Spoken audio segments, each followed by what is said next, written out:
శ్రీమహాగణాధిపతయే నమః. సరస్వత్యై నమః. ఓం శ్రీ సాయిరామ్. శ్రీ శ్రీ శ్రీ భగవాన్ సత్యసాయినాథుని దివ్య చరణారవిందములకు శతసహస్ర కోటి ప్రణామములు సమర్పిస్తూ, పరమ మనోజ్ఞమై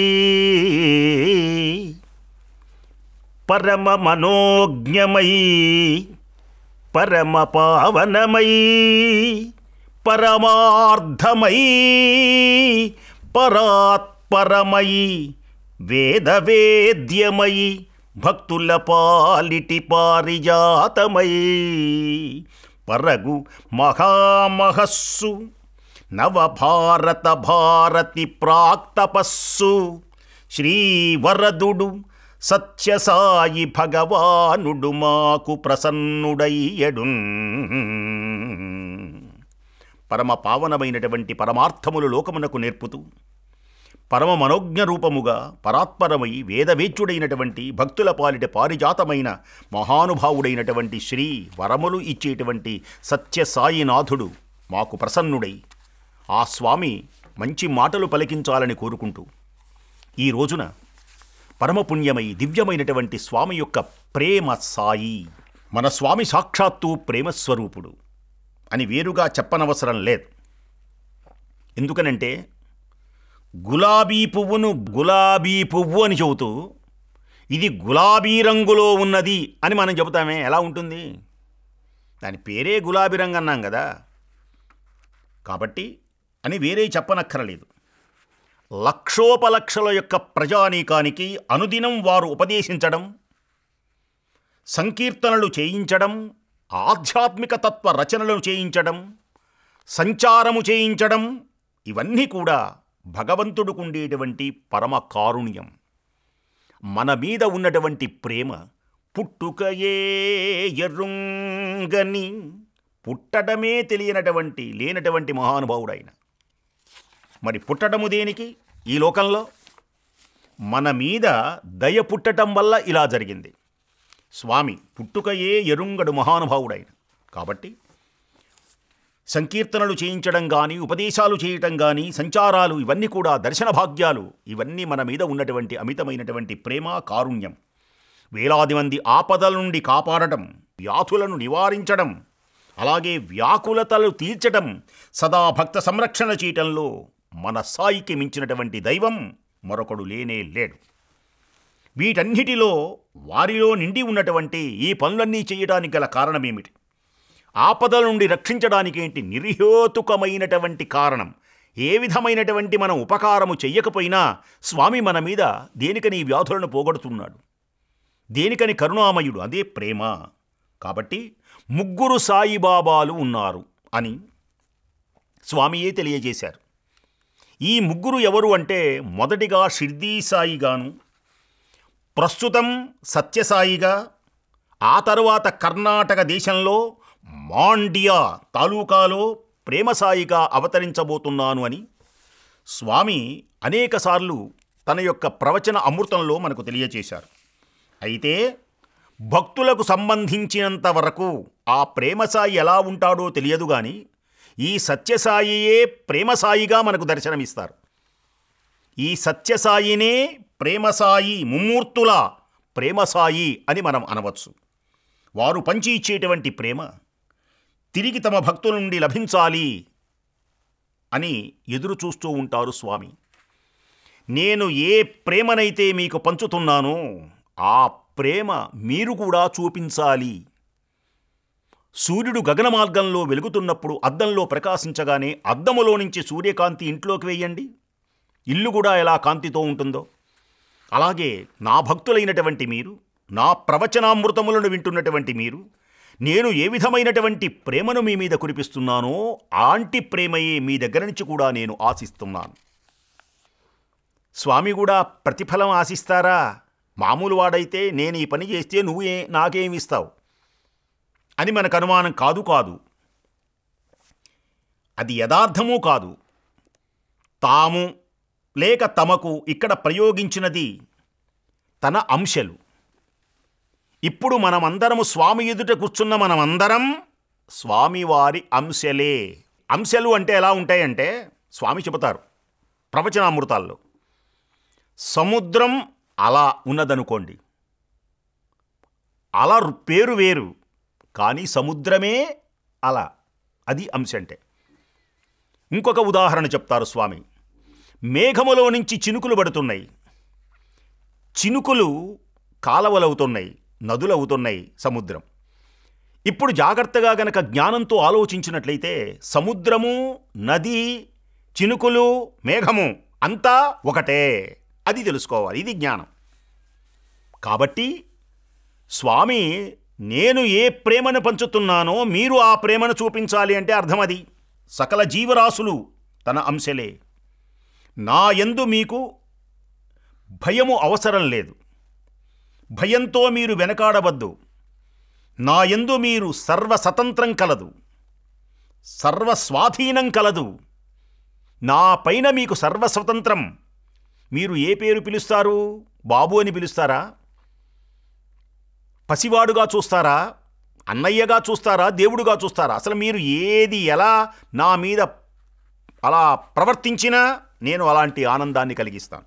భక్తులు అనేక రకాలుగా ప్రార్థిస్తారు స్వామిని. సాయి శంకర భక్త కింకర సాయి పంకజలోచన, సాయి సుందర సాయి దేవర సర్వలోక వశంకర, సాయి మంగళదాయి వారధి సాయి పర్తిపురీశ్వర, సాయి పన్నగ సాయి మాకు ప్రశాంతి నిత్యమునీయరా, సాయి పన్నగ సాయి మాకు ప్రశాంతి నిత్యమునీయరా. మనకు భగవంతుని మీద పెంచుకోవలసింది భక్తి. ఇది ప్రేమమయంగా ఉండాలి. పెంచుకుండేది ఏమిటి? ప్రేమే. వారి దగ్గర నుండి మనం పొందవలసింది, ఆశించేదేమిటి? వారి ప్రేమ. నీ ప్రేమామృతమును నా పైన కురిపించు స్వామి. దీనుల పాలిటి దైవము కదా. కఠినంగా క్రూరంగా గోచరించేది కూడా భగవంతుని యొక్క ప్రేమ నుండి జన్మించేదే. మేఘంలో నుంచి మెరుపులు ఉరుములు ఉన్నా మేఘంలో నుంచి వచ్చేవే. చల్లని గాలి మేఘమే, చల్లని నీరు మేఘమే. భగవంతుడు ఒక్కొక్కసారి అన్నాడనుకోండి, అది ప్రేమే. అల్లరి చేస్తుంటే అమ్మ వీపు విమానం మోగిస్తుంది, అది ప్రేమే. మనం అనుకుంటాం ప్రపంచాన్ని సృష్టించి చివరకు లయమందించేటువంటిది కూడా ప్రేమశక్తి వల్లనే. ఇది జగన్నాటకంలో ఆ భగవంతుడు ఆడించేటువంటి ఈ నాటకంలో కొంతకాలం మరల చెప్తున్నారు స్వామి, ఏకముగా ఉన్నటువంటి వస్తువు విభాగము చెంది ప్రపంచంగా రూపొందింది. ఒక మర్రి విత్తనం ఉన్నది ఒకటే, కానీ మర్రి విత్తనములో నుంచి ఎన్ని విధములైనటువంటి చెట్లు కొమ్మలు ఎంత వ్యాపించిందో, ఏకంగా ఉన్నటువంటి వస్తువులో నుంచి విభాగము చెంది ప్రపంచంగా రూపొందింది. దానిని తిరిగి తన వద్దకు లాక్కోవటం కూడా ప్రేమలీలలే. ఏదైతే సృష్టించారో మరల దాన్నలా తీసుకోవటం. సాలెపురుగు చూడండి, దారాన్నలా విరజమ్ముతుంది, మళ్ళీ తనలోకే తీసుకుంటుంది. దీని పేరే లయం అంటారు. అలాగే పరబ్రహ్మ ఏక వస్తువుగా ఉండకపోతే ఇక జీవులకు భక్తి రసమేది? ఆయనకు ఆట ఏది? ఒక్కడే కూర్చుంటే ఏం బాగుంటుంది? అందుకనే ఆనంద సంతోషాలతో సృష్టిస్తాడు. ఇది పరమాత్మని యొక్క కరుణ మాత్రం. ఆ కరుణ, ఒక చిన్న పిల్లవాడు ఆడుకుంటూ అనేక బొమ్మలు ఉంటాయి. ఆ బొమ్మలన్నిటిని ఏం చేస్తాడో తెలిసినా మళ్ళా అంతా చిందరవందర చేసి ఆ మూలకు వేసి ఈ మూలకు వేసి మళ్ళీ ఆ పిల్లవాడు ఆ బొమ్మలన్నింటినీ జాగ్రత్తగా మళ్ళీ పెట్టెలో పెట్టి మళ్ళీ కట్టగట్టి మూల పెడతాడు. అంతే, దాని పేరే లయం. భక్తి ప్రకటితం కావడానికే ఈ సృష్టి లీల. భక్తి కరుణ వ్యక్తం కావడానికే ఈ సృష్టి. భక్తి అన్నది భగవంతునిపై పెంచుకునేటువంటి ప్రేమనే భక్తి. భక్తి యొక్క పరాకాష్ఠనే ప్రేమ అని పిలుస్తారు. దీనినే కరుణ అని పిలుస్తాడు. భగవంతుడు మనపై పెంచుకున్నటువంటిది ప్రేమ. ఆ ప్రేమనే స్వామి కోరతారు. నేను నీ మీద ఏ ప్రేమ వర్షాన్ని కురిపించానో నువ్వు కూడా అలాంటి భక్తి అనేటువంటి ప్రేమని నా మీద కురిపించాలి. నేను ఏది చేసినప్పటికీ కూడాను స్వామివారంటారు, ప్రేమ వల్లనే నేను చేస్తున్నాను. నేను ప్రేమతోనే మాట్లాడుతున్నాను. ప్రేమ మార్గాన్ని చూపించేది నేనే, ప్రేమే నేను అంటారు బాబా. ప్రతిదినము ప్రేమతోనే ఆరంభించు, ప్రేమతోనే గడుపు, ప్రేమతోనే ముగించు. ప్రతిదినం ప్రేమమయం గావించు. ఇది భగవంతుని చేరేటువంటి మార్గం. కరుణలేని మనసు కఠిన పాషాణంబు, కరుణ కలవాడే దైవసముడు. మహానుభావుడు పలుకుతాడు. దీనికని ఆ మహానుభావుడు నడుస్తున్నప్పుడు ఉంటుంది. ప్రేమయే నా స్వరూపం, సత్యమే నా శ్వాస, ఆనందమే నా ఆకారం, నా జీవితమే నా సందేశం, ధర్మమే నా జీవనం. కారణరహితమైనదే కరుణ, స్వార్థరహితమైనటువంటిది ప్రేమ. స్వామి చెబుతారు, నాలోని ప్రత్యేకతదేమిటి అంటే ఆ ప్రత్యేకతే ప్రేమ. ప్రేమతోనే మీకు ఆరోగ్యాన్ని ప్రసాదిస్తున్నాను. మీ మీద ఉన్నటువంటి ప్రేమ వల్లనే, మీ మీద ఉన్నటువంటి ప్రేమ వల్లనే నేను సంపదలను ఇస్తున్నాను. మీ మీద ఉన్నటువంటి ప్రేమ వల్లనే నేను కానుకలను సృష్టించి ఇస్తున్నాను. ఇవన్నీ కూడా దేనికి చేస్తున్నాను అంటే ఇవే ప్రేమ చిహ్నాలు అని భావించండి. మీ దగ్గరకు వస్తున్నాను నేను. నవ్వునప్పుడు కరుణా సింధువగు బుద్ధ భగవాను భంగి కన్పట్టు స్వామి. హస్తము కదలించునప్పుడు శ్రీకృష్ణ పరమాత్మ కరణి కన్పట్టు స్వామి. నడచున్నప్పుడు జగన్మాత మహాదుర్గ పార్వతి పగిది. స్వామివారు ఎలా నడుస్తారు అంటే మందగమనుడు, మదమరాళయానుడు, కొన్ని చోట్ల సామజవర గమనుడు. త్యాగరాజస్వామి వారు అంటారు కదా, రాముల వారి నడక ఎలా ఉంటుందంటేట సామజవర గమన. ఇక్కడ స్వామివారు ఎలా కనబడుతున్నాడు అంటే నడచున్నప్పుడు జగన్మాత మహాదుర్గ పార్వతి పగిది కన్పట్టు స్వామి. కడగంటగాంచున్నప్పుడు ప్రేమనిధి క్రీస్తు ప్రభువు చందంబున కన్పట్టు స్వామి. లీలతలయూచి జగతి పాలించు వేళ. స్వామి యొక్క ఆ భజన చేసేటప్పుడు చూడండి, స్వామి ఇలా అంటుంటారు చిరునవ్వులు చిందిస్తూ. అంటే నాకు కుదరటం లేదనుకోండి, నేను అన్నాను కదా అని ఇలాగే అన్నా అనుకోకండి స్వామి మీరందరూ. నాకంటే బాగుంటుంది అంటే ఊరికి అట్లా యాక్షన్ చేశారన్నమాట. అంటే నటన స్వామిలాగా, అంటే మీకు ఆ భావన కలగడానికి. ప్రేమ ముదిత మనసె కహో రామ రామ రామ్ అన్నారనుకోండి, అప్పుడు స్వామి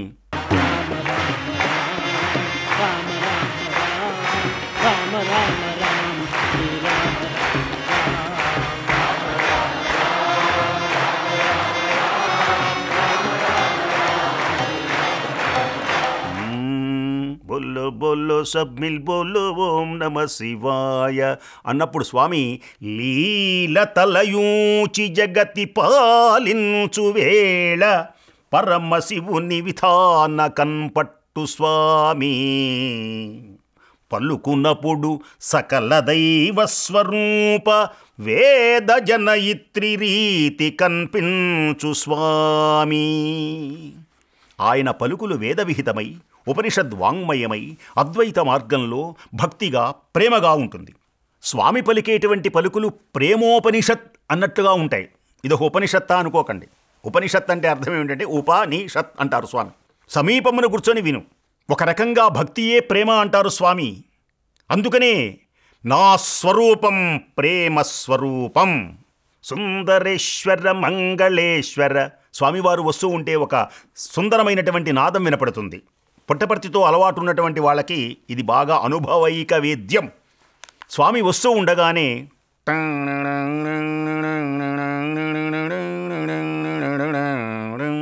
వీణానాదాలు మ్రోగుతాయి. జల జల కురిసెనే సన్నజాజులవాన చాలులే అది సత్య సాయి నవ్వు. పూర్వంలో ఒక ఏనుగు ఉండేది, సాయి గీత అనేవాళ్ళు దాన్ని. ఆ ఏనుగు స్వామివారు వస్తుంటే అని ఘీంకారం చేసి అలా తల ఊపగానే మెడలో గంట టంగ్ టంగ్ మోగేది. అది మోగగానే భక్తులు రోమాలు గొగురు పొడిచి స్వామి వస్తున్నారు.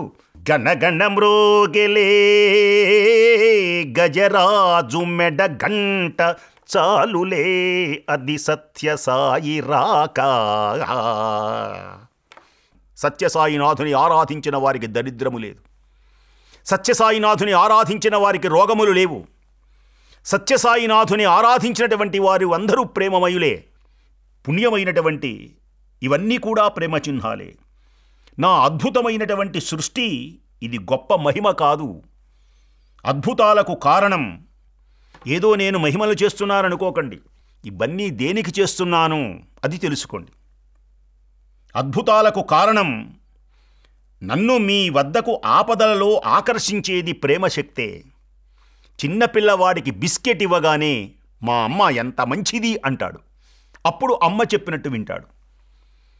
బడిలో ఉన్నటువంటి మాస్టర్ గారు నీకు గనక మంచి మార్కులు వస్తే పెన్ అందరూ తప్పట్లు కొట్టండి టక టక టక.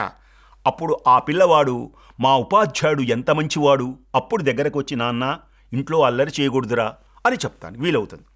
తన దగ్గరికి రావాలి అంటే అతనిలో ఒక రకమైనటువంటి ప్రేమను కలిగించాలి మనం. నిన్ను నమ్మంది నీ దగ్గరకు వస్తాడు, ఎవడొస్తాడు? అందుకనే కౌరవులు పాండవులు కొట్టుకున్న దేనికి ఒకళ్ళకొకళ్ళు నమ్మరు. భార్యాభర్తలు చీలిపోయే దేనికి ఒకళ్ళకొకళ్ళు నమ్మరు. మృదువైనటువంటి ప్రేమ వాళ్లలో లేకపోవటం వల్లనే అరాచకం జరుగుతున్నది ఈ లోకమంతా. కనుకనే ప్రేమస్వరూపం ఇప్పుడు నేను చెబుతున్నటువంటి ఈ దివ్యమైనటువంటి ఈవేళ మీకు అందిస్తున్నటువంటి అద్భుతమైనటువంటి రీతి ఏంటి అంటే ప్రేమ సాయి. ఆ పదమే మనకు ఎంతో హాయి. ప్రేమశక్తియే. మీ హృదయాలలో ప్రమిదలలో ప్రేమవత్తులు వేయడానికే నేను వచ్చాను. ఆ జ్యోతి వెలుగులలో మీరు ప్రతివారిని సాయిగానే సందర్శించగలరు. ఆ ఒత్తి వేస్తాను, ప్రేమ అనేటువంటి ఒత్తి. నిరాకార నిరంజన నీకు హారతి, నిరాకార నిరంజన నీకు హారతి. ఏ ఒత్తి వేస్తున్నాడు ఆయన? ఏ నూనె పోస్తున్నాడు? ప్రజ్వాలితో జ్ఞాన ప్రదీప. ఆ వెలుగు ఏమిటి? ఆ వెలుగు, ఆ వెలుగే ప్రేమ వెలుగు. ఆ జ్యోతియే. ఆ జ్యోతి వెలుగులలో అందరూ చూచినప్పుడు సాయి అని భావన మీలో చెందుతుంది. అందుకనే సాయిరాం. భక్తులందరూ కూడా సాయినాథుని యొక్క దివ్య భక్తులందరూ ఏం చేస్తారు? ఎవరిని చూచినప్పుడు సాయిరాం సాయిరాం. చాలా సంతోషం. సాయిరాం అంటే ఏమంటున్నారు అంటే నిన్ను కూడా సాయిబాబా వారిలాగా చూస్తున్నాడు. అంత గౌరవాన్ని ఇచ్చినప్పుడు స్వామి ఏ విధమైనటువంటి ప్రేమను మన మీద చూపించారో నువ్వు కూడా ఎదుటివాడి యందు అమితమైనటువంటి ప్రేమను నువ్వు చూపించగలిగినప్పుడే ఆనందం కలుగుతుంది స్వామికి. ప్రేమా భగవంతుడు ఒక్కటే అని నిరూపించడానికే నేను ఈ భూమిపై అక్షయనామ వత్సరమున ప్రకాశించాను. జీవము అనేటువంటి ఒక రేడియోని దైవశక్తికి ట్యూన్ చేసేది ప్రేమ. దాన్ని చక్కగా ట్యూన్ చేసుకోవాలి రేడియోని. ఆకాశవాణి విజయవాడ కేంద్రం అని వస్తుంది అనుకోండి. అనొస్తే రేడియో మోగుతున్నది కానీ నీకేమైనా అర్థమవుతుందా అంటే నీ దగ్గర ట్యూన్ సరిగ్గా లేదు. అందుకనే రిసీవర్ ఒక జ్ఞాని, ఒక మహానుభావుడు చెబుతున్నప్పుడు నువ్వు ఆ స్వీకరించేటువంటి జ్ఞానం ఉండాలి. ఆ జ్ఞానమే లేనప్పుడు ఆకాశవాణి విజయవాడ కేంద్రంలో నువ్వు ప్రసారం చేసేటువంటివన్నీ నీ రేడియోలకు రావాలంటే నీ రేడియోలో ఉన్న రిసీవర్ చక్కగా ఉండాలి. దాన్ని తిట్టకూడదు. ప్రసారం సరిగ్గా చేయలా అంటే కుదరదు. ప్రసారం బాగానే ఉంది, అంతా బాగానే ఉంది, నీ దగ్గరే ఉన్నది. దాన్ని చక్కగా ట్యూన్ చేసుకున్నప్పుడు కొందరు రేడియోలు చూడండి, ఆకాశవాణి వార్తలు చదువుతున్నది స్పష్టంగా వినపడుతుంది. నీ రేడియో వినపడదు. అందుకని నీ రేడియో పగలగొడతావా? పగలగొట్టకు. నీ రేడియో కూడా మంచిదే. ఏమైంది అంటే ఆ ట్యూన్ సరిగా లేదన్నమాట. ఆ రిపేర్ దగ్గరికి వెళ్ళి చక్కగా చూపించుకున్నట్లయితే ఆ గురువు దగ్గరికి వెళితే దాన్ని కొంచెం అలా నట్టును బిగిస్తాడు. అప్పుడు చక్కగా వస్తుంది. అంటే మనది కూడా ఒక యంత్రము లాంటిదే కనుక భగవంతునికి మీరు అర్పించేటువంటి ప్రేమ పుష్పాలలోని నూతనత్వంలో మాలిన్యం ఉండకూడదు. మరి మలినము ఉన్నటువంటిది పత్రం, పుష్పం, ఫలము, తోయం. అసలు ఏం అర్పించాలి? ఒకానొక సమయంలో స్వామివారు చెప్తారు. ఆకు కోసిన వృక్షమల్లాడునేము. కాబట్టి తనూపత్రమును నేను అర్పిస్తాను. పూలతల్ గిల్లిన ఆ పుష్పములు ఏమి విలపించునో హృదయ పుష్పమును అర్పిస్తాను. పత్రం పుష్పం ఫలం, ఫలముల దగ్గరికి వెళితే రామచిలుక ఏమలుగునో, నా నోటి దగ్గర కూడును కూడా తీస్తున్నావురా దుర్మార్గుడా అంటుందేమో. అందుకని కర్మఫలమును చేసినటువంటి పుణ్యమో పాపమో సర్వం శ్రీ పరమేశ్వరార్పణమస్తు. కర్మఫలము అర్పిస్తాను. ఉదకము తేవడానికి వెళితే ఆ జలచరములు ఉన్నవే అవి కూడా బాధపడవచ్చు. కాబట్టి అవద్దు. కన్నీళ్లతో కాళ్ళు కడిగెద స్వామి, పత్రమో పుష్పమో ఫలమో ఉదకమో ఒకరి వస్తువుల నడగినే తేనేల, నాది అన్నది సర్వము నీదే స్వామి, నాది అన్నది సర్వం నీదే స్వామి. భగవంతుడు నిర్ణయించినటువంటి మార్గాన్ని అనుసరించకుండా నీకై నీవే నిర్ణయించుకోవడం తప్పు. నిర్లక్ష్యం, మోసపుచ్చటం, గర్వం, అహంకారం ఇవన్నీ ప్రేమ పుష్పాన్ని మలినం చేస్తాయి. కాబట్టి ఇవి ప్రక్కకు నెట్టినప్పుడు నిర్మలమైనటువంటి హృదయం ఆ పుష్పం సమర్పించడానికి వీలవుతుంది. నేను ఎవరి దగ్గర తల వంచను, ఒక ప్రేమ దగ్గర మాత్రం తల వంచుతాను. మీరు కూడా ద్వేషం, క్రౌర్యం, కీర్తి వీటికి జడసి బానిసలు కాకుండా ప్రేమకు, సత్యానికి మాత్రమే బానిసలు అవ్వండి. ప్రేమ దగ్గరే తల వంచండి, సత్యముని పాటించండి. ఈ ప్రేమే మానవ జీవనానికి ప్రాణం. సత్యధర్మ శాంతి ప్రేమ అహింసలను ఉపదేశం చేసే మహామంత్రమే ఈ ప్రేమ ఆచరించడానికి. ఇట్టి ప్రేమతత్వాన్ని లోకమునకు అందించినటువంటి ప్రేమమూర్తి శ్రీ శ్రీ శ్రీ భగవాన్ సత్యసాయినాథుని దివ్య చరణారవిందములకు శతసహస్ర కోటి ప్రణామములు సమర్పిస్తూ స్వస్తి.